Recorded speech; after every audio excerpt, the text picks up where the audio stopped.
Good morning to some, good afternoon to everyone else. This is Jeff Gamble, Indianapolis, Indiana, and this is the MLM Lunchtime Leadership Show. We're going to get things kicked off here with law number 6, the law of solid ground. So we're just waiting for a few people to jump on. Welcome, welcome. If you can, please announce yourself and where you're coming in from. We'd appreciate that. Sarah is with us. Welcome. Bess is with us. Approve. With us. Jesse, what's happening? How's that leg workout? Strong. Awesome. Hey, everyone. Welcome to the law number 6 of the 21 Irrefutable Laws of Leadership by John Maxwell. Law number 6 is the law of solid ground.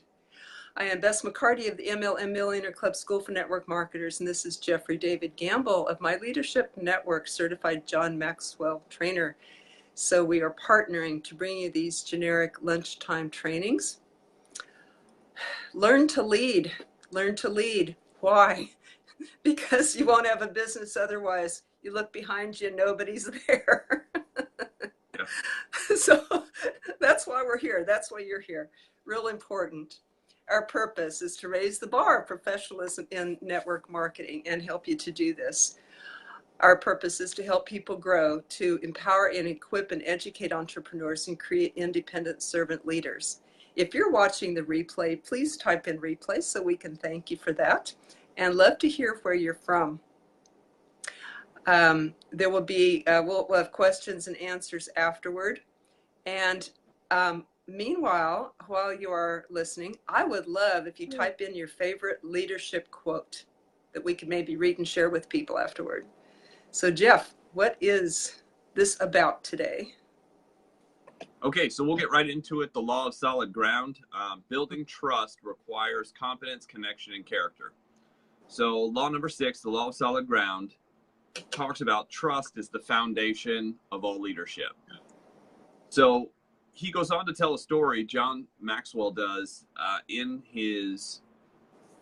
most of his videos that cover this. He talks about a very specific story about a pastor having 100 coins in his pocket, you know, whether that be 100 pennies or $100, 100 ones. He said trust is like change in a leader's pocket. Each time you make a good decision, you earn more change. And each time you make a poor decision, you pay out some of your change to people. And the unfortunate part about trust is basically you earn by 1 and you lose by 20. That's usually how it works. Most people will count things against you harsher than they'll count things for you.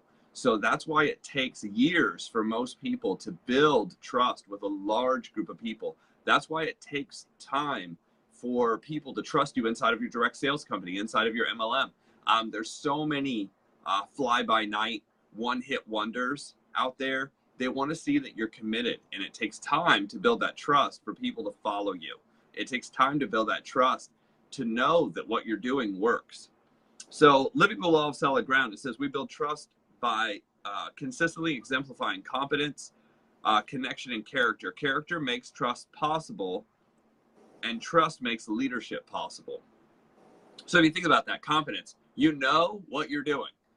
That's one of the things that, you know, people sometimes, it takes a minute for people to understand, Joe, what's happening. So it takes a minute for people to understand that you know what you're talking about. I always talk to people about the vocabulary that they use when they're actually building their business. If I automatically hear a lot of kind of, sort of, I think, you know, if you get a lot of I thinks in your presentation, what you'll understand is, you know, people will start questioning your competence inside of what you're doing. The same is true, connection. If you're talking about everything else except the subject that the person's on, and you're constantly deviating and looking into the space and looking into the stars. Now, I only say this, Donald, what's up? I only say this because this was a part of my problem is I was everywhere but present in the conversation. So if you want people to follow you, if you want people to trust you, one of the things is you have to put your phone down and actually look at them. And I'm guilty of this. I'll raise both hands. You have to pay attention to what's going on and actually connect with them, be on the same subject as them. There's a great book called How to Win Friends and Influence People by Dale Carnegie. Hi, Denise. That would be a good starting point, just to be able to connect better with people. John Maxwell has a great book called Everybody Communicates, but Few People Connect. Everybody wants to talk, but few people actually want to talk on a subject matter and actually connect with the person and understand what's going on. How to Get People to Like You in 90 Seconds or Less is another book, great book. I found one of my favorite books when it comes to actually connecting with people is Les Giblin's How to Have Power and Confidence in Dealing with People. And it's not so much how to win people over or how to talk people into anything. It's just how to be present and connect with people in a conversation. And last character, doing what you say you're going to do. Hey, we're going to go build this, and then you're off doing something else. Hey, this is the business we're in, and then you're doing something else. Does it match? You know, it's do the words in your mouth match the words in your feet? Are you moving in that direction? So that is the law of solid ground. Character communicates the following. Consistency. Followers need to know that they can count on you. Are you going to do what you say you're going to do? So many people have an issue doing what they say they're going to do. You want to be a person that every time somebody says, you know, every time you mention you're going to go do something, you want people to say, yeah, every time I've ever heard that person say they're going to go do something, they go do it. That's where you want to get to. If you're not at that point yet, you can start today. You know, I have a very good friend in the business that talks about being the rock of an organization. And he said, when I got started, Avio, how are you? He said, when I got started in this business, I wanted to be the rock, the foundation of everything that goes on. I wanted everybody to be able to count on me. So that's why he always showed up, and he was always early, and he always stayed late, and he always had the extra conversations to talk with everybody, and said, look, I'm going to be here, you know, 1 year, 5 years, 10 years, 20 years from now, I'm going to be right here building.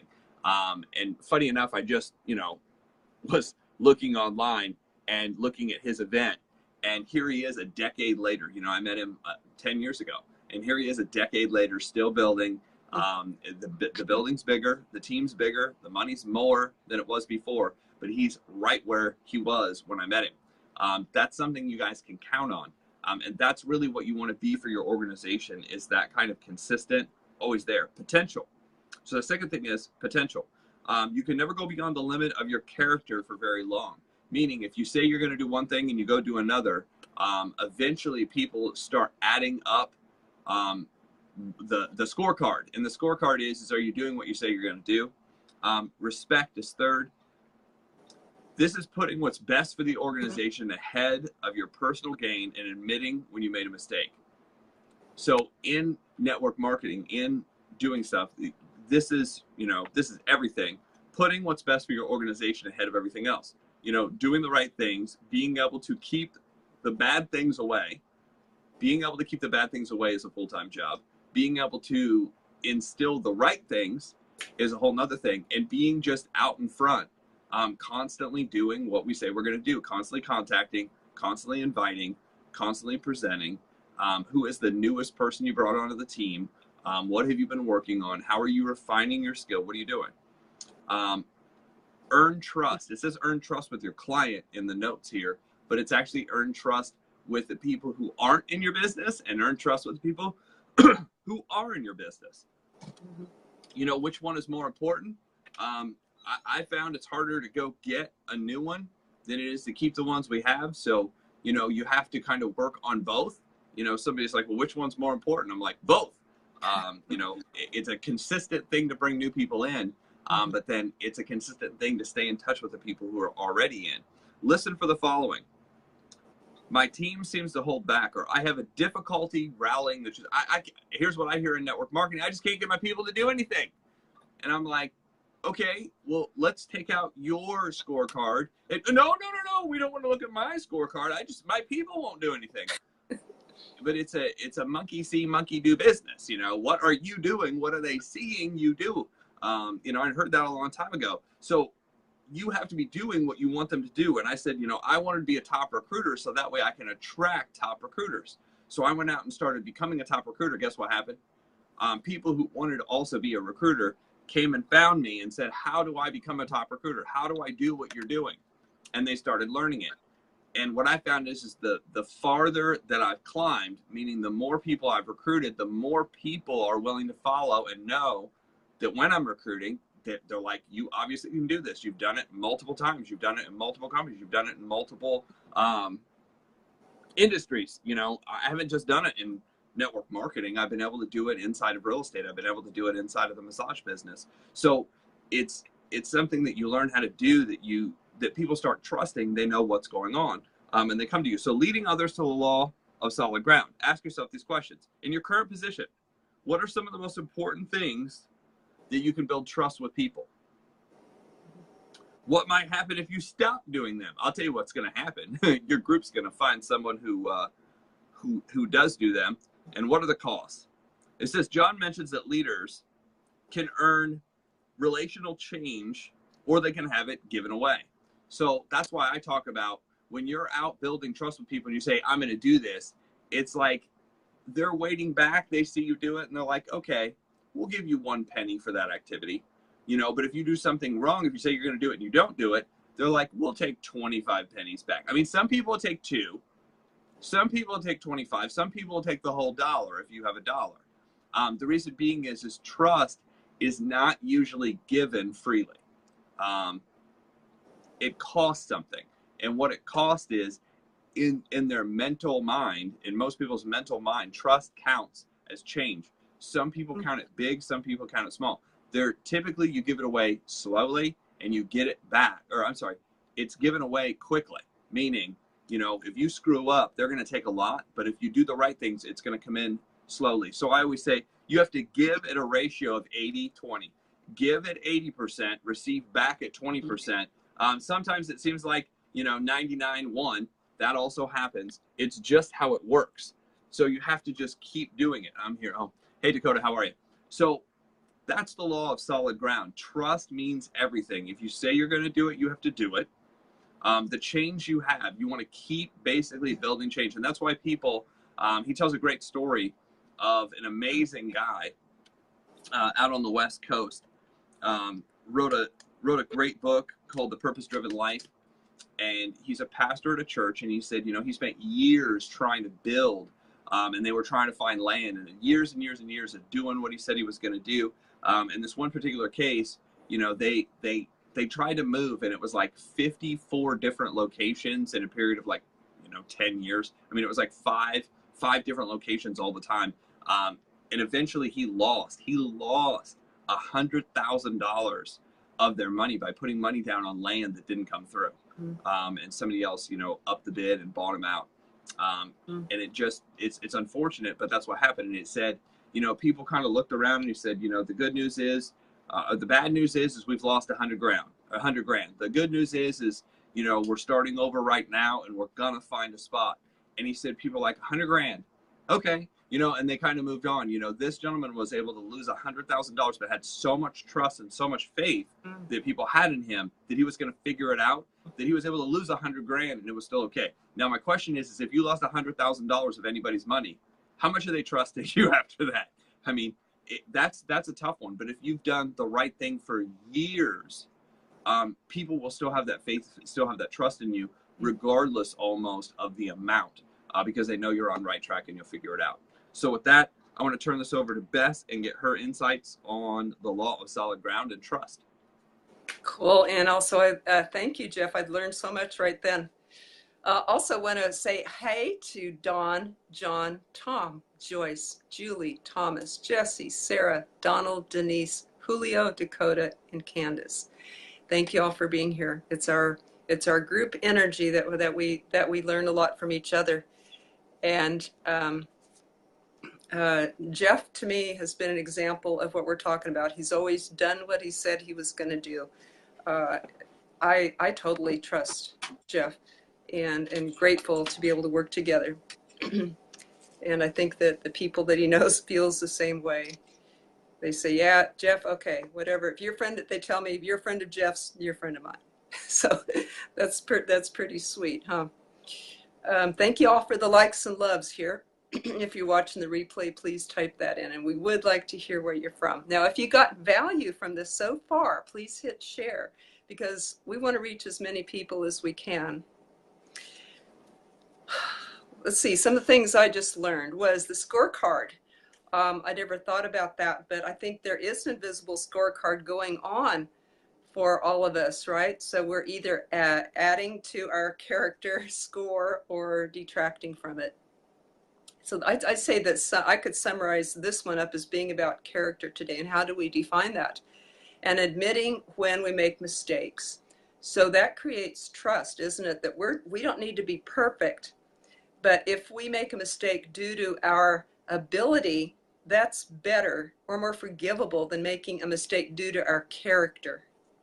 So when we mess up, fess up. And there are no shortcuts. And when we do fess up, I'll tell you, that gains more trust, because people already knew that we messed up. So when we admit it and say, I'm willing, what can I do? One time somebody said to me, what can I do to make this right? And I love that. So he didn't just say, oh, sorry, it happened. He said, what can I do to make this right? And so that's not only fessing up, but it is taking responsibility. Like, this cost you something. How can I make this right with you? One time I asked two friends of mine, they're happily married, long-time marriage. And I like to interview people because, you know, I would like a happy marriage one day. And I asked them, and I said, you know, what do you love about each other? And he said about her, I can always count on her to do the right thing. I thought, that's interesting. Isn't that a deep thing? To do the right thing. And one of my favorite poems is about it's a definition of character. Wish I had it to read to you today, but my favorite line in that I do remember. And it goes, when you're character is when you're bone tired and you get up in the middle of the night to take care of the children, or to do what the children need. And so we do the right thing, even when we're tired, even when it maybe doesn't look like it benefits us, or even works against us in some way. I got to do this because I got to live with me. I was just listening this morning to Tony Robbins talking with interviewing a lady. She's a marriage counselor, and she says, she's worked with over 1,000 people over 30 years or something like that. She said, people come into my office. They always come in to bring their mate, to let me help you fix what's wrong with my mate. Never once did anybody come in and say, help me see what I can do better. But that is character. That is taking responsibility. And same way Jeff was mentioning with our team, you know, do we look, oh, it's because of them or that or my company or whatever. But how often do we look at ourselves and say, what can I do better? This must be a reflection of me, because life is somehow. We'll look for any favorite quotes. Let's see.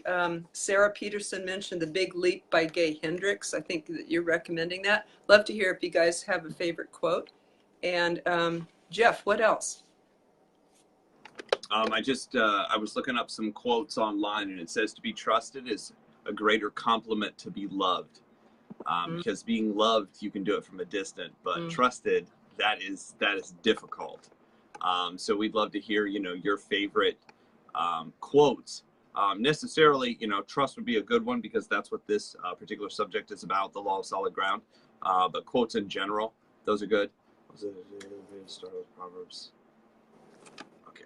I was just looking over in our Facebook group, the MLM Lunchtime Leadership Show. And by the way, you can request to be a member of that group, where you can get the replays, a free book to follow along with this, and community support and discussion about leadership. And it was John Stokes who typed in there. I said, well, what's your favorite quote about leadership? And he said, hi, team, how can I help? Or so, I think I've got it right, but hi, team, how can I help? I thought, that's dang simple. That's right on. This one's really good. It says, stop asking me to trust you while I'm still coughing up the water from the last time you drowned me. Oh, that's strong. Now, here's the issue. Some of us me included, have broken trust with people. How do you get it back? You don't get it back by asking for trust. You get it back by doing the right things, going off and doing what you say you're going to do. And you do that long enough where people don't question it anymore. But screwing up and then automatically turning around and asking for it again. Oh, please trust me again and again and again and again. Just start focusing on, and I think it's what Bess's point was from her story earlier, is just focus on you and doing the right thing, not how everybody else views you. If you're in business, stop asking for the trust of the people from the last time. Go find new people. We're in a business about new people, new promotions, new dollar amounts, new goals, new dreams. It's a new business. And you can start your new business today. Quit worrying about what's happened in the past. You know, people will get in and be like, oh my gosh, 10 years ago, I was in one of these things. I'll be real honest, most people don't know what they ate for lunch yesterday. You can stop worrying about what happened 10 years ago and start focusing on what's going on right now. So with that, Bess, does anybody have any questions concerning this particular issue inside of their business? You know, is there anything about the law of solid ground or anything about anything that we've covered so far inside of leadership? Again, this is generic. This is non-company specific. This has nothing to do with a product or service. It's overall leadership and building a team, in recruiting, in being able to go out and contact and bring people onto your team. Is there any other questions? Even questions about network marketing. Any questions? So this is where you can get this free coaching in this minute. So you can type this in, we can discuss. And we'd love to hear any takeaways that you got. You know, something, did you get a gem today that you can use? What was your favorite thing you heard today? We'd love to hear that. Y'all can private message me if you would like to be, would you like a text reminder for these? Because I have a text list that I send out beforehand. So you can private message me if you would like that. And did you know that you can get notifications of these shows? When you go live, then you have an option to choose that you want to be notified whenever that we go on.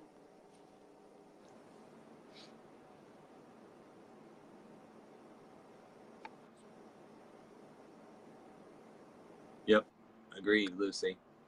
I think this is another good one. It says the most exclusive thing in the world is trust. It can take years to earn and seconds to lose.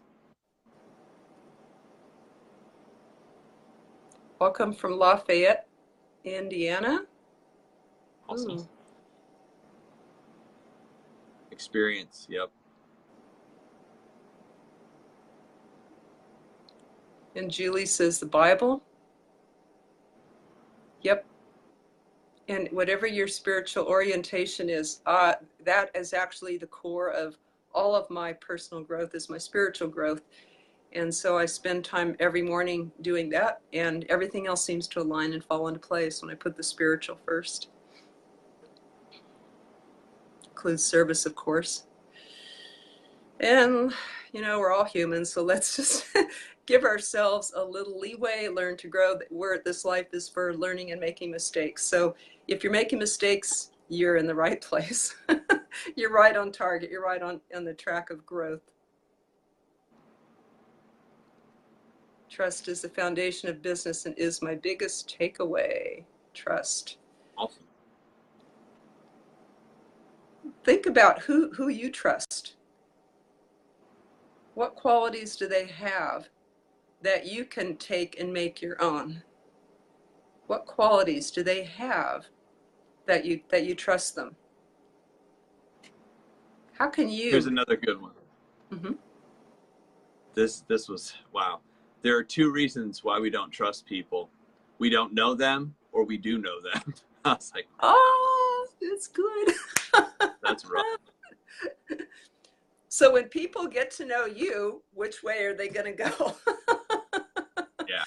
Sometimes do we hide out because we think, we don't really respect ourselves?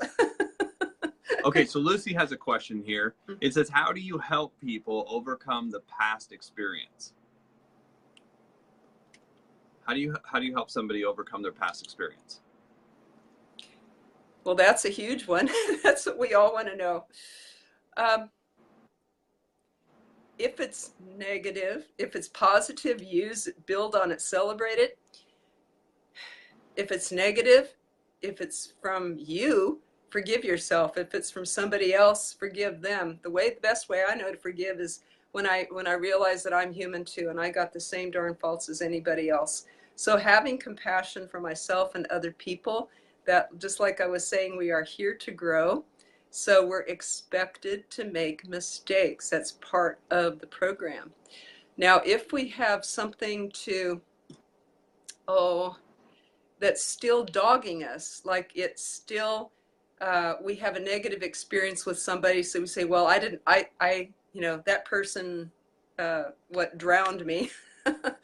So now I don't trust people. So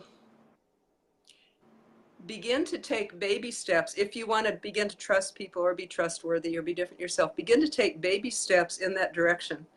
For example, if I have a distrust of people and I'm scared to get close to anyone or get in a relationship or open myself up to even a business relation or anything like that, take a little baby step. Give that person a little bit of my trust and see if it's warranted, if they respect that, and if it works. If it does, and give them a little bit more of my trust and a little bit more. And if that works, a little bit more. So you don't need to just jump in and say, I got to, run away from people or trust everybody, but discriminate. Give this test to people, whether in business or friendship or marriage or personal life or anything. But begin to, test the water, stick your toe in. Is it okay if it works a little more, a little more, a little more? So past experiences, that's just one scenario. Overcome past experience. Another way, I like to rewrite history when I work with clients, and I am a counselor and a body-mind therapist. We all have stuff in our past, right, that we carry with us, that we would like to let go of that luggage. One way is to rewrite the past. For example, if I had an unhappy childhood, that I can rewrite it and give myself a happy childhood. I've actually done that with pieces of mine. I've walked myself through a traumatic scenario and I have given it a happy ending. Or I've seen my higher power there with me, loving me anyway, and protecting me and giving me guidance in that situation. But I've also imagined a happy outcome. The mother that I wish I had. My mother was very good, not perfect. So I filled in the gaps and I've imagined the mother that I wish I would have had, the father that I wish I had. My father died when I was 10. So I had a lot to fill in and build up with that, missing my father. So I gave myself in my imagination, rewriting history, I call it, affects the future. Long answer, maybe. What else? Did that help, Lucy?